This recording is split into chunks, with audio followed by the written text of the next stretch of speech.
रहमतुल्लाह।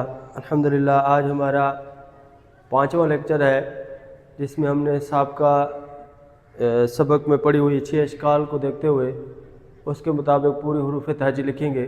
सबसे पहले है अलिफ। इसकी पैमाइश 3 कद इसका कद होगा, आधा कद इसकी मोटाई होगी।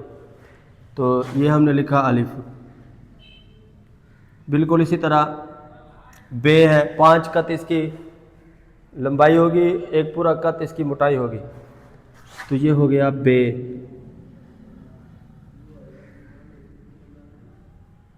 पे ते टे से हुरूफ मुतशब्बिहात में से वो खुद ब खुद ठीक हो जाएंगे, उनको हम स्किप करते हैं। उसके बाद है जीम।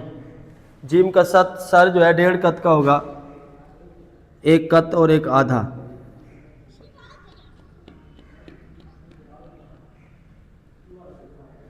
डेढ़ कद का सर है, 1 कद और एक आधा, 1.5 कद का। 3 कद की इसकी गर्दन होगी पतली, जो सर के बराबर तक मुड़ी हुई होगी। ऐसे देखिए, ये है, ये पतली गर्दन है, इस सर के बराबर तक आएगी। यहाँ 1 कद, 2 कद, 3 कद, 3 कद इसकी गर्दन होगी। और 2.5 साढ़े 3 का चांद बनाएंगे इसके नीचे। 2.5 उसका उसकी गहराई होगी और 3.5 उसका घेरा होगा। जैसे ये देखिए, ये 1, ये 2, ये 3, ये 3.5 और ये 2.5, 1, 2, ये 2.5 कद। तो इसका चांद बनाएंगे यहाँ। ये देखिए, ये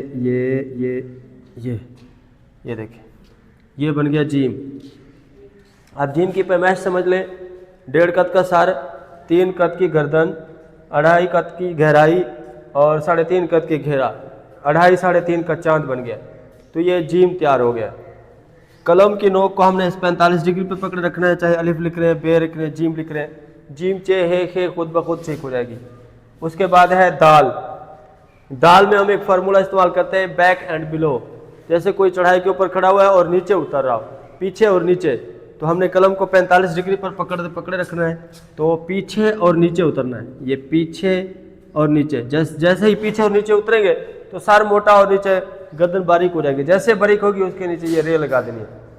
देखिए, ये रे में मैंने आपको पहले समझाया था कि ये स्विम कराना है, ये आगे नोक बनानी है ना, स्विम कराना है। ये बन गया दाल। अब इसमें 1 कद का खला होना ज़रूरी है। 1 कद से लगभग थोड़ा सा ज़्यादा हो, बल्कि 2 ना हो, 2 से कम हो, 1 से थोड़ा सा ज़्यादा हो। उसके बाद है सीन। सीन में हम एक चीज़ इस्तेमाल करेंगे, ये छोटी मद। देखिए, ये हो गया छोटी मद।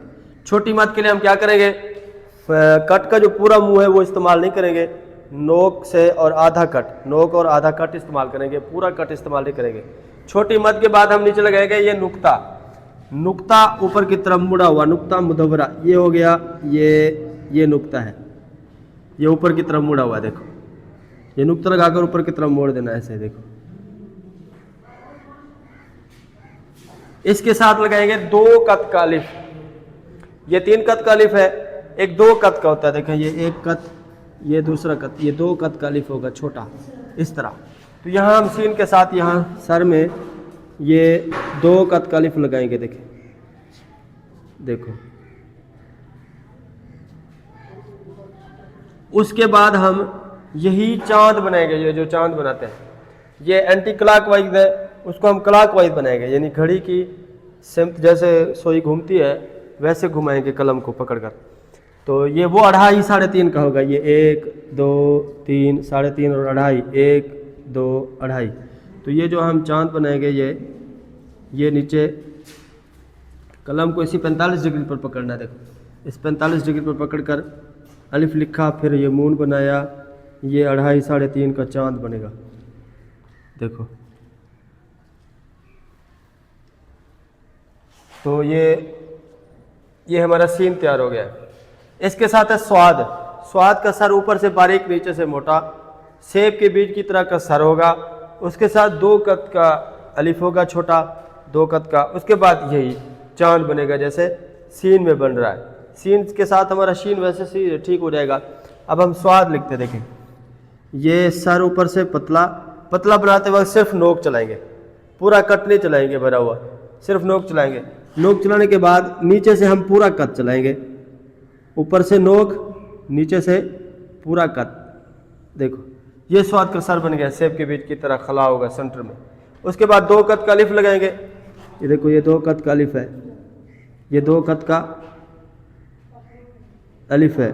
इसके बाद क्या करेंगे, यही जो चांद है 2.5 साढ़े 3 कद का, 3.5 कद का घेरा, 2.5 कद की उसकी गहराई क्लॉकवाइज, जैसे घड़ी की सुई घूमती है वैसे बनाएंगे। देखिए ये देखो ऐसे, ये 1 2 3 लगभग 3.5 और 2.5 साढ़े 3 का ये चांद बनाएंगे। ये तो हमारा स्वाद बन गया।